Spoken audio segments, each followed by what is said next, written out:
Hey everyone, this is Tanya here, and today I am going to be showcasing one of the dies from Altenew's latest standalone die release. So I am working with the Jumbo Garden Pix layering die. It's a huge die set and it comes with lots of layering pieces. You've got several different kinds of flowers in it, as well as 3 different kinds of leaf shapes in it. You can reverse them as well. I know that these dies are going to be popular, so I thought that I'd showcase them in a different way by using just the leaves.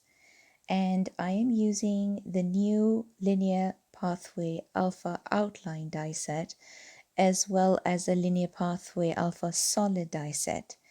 Now, the alpha dyes, they can be used together or by themselves as well.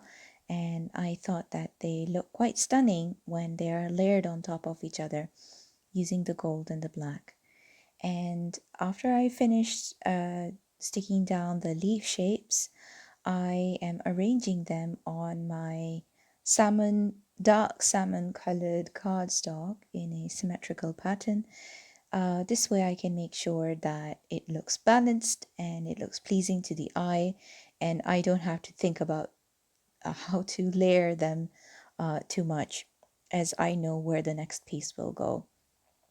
To stick down my sentiment, always be kind, I started with the middle word be first, and then when I'm sticking down the alphas, if I want them in the center, I always start with the central 2 or 1 letters first, so that I know that it's right dead in the center as I need it to be.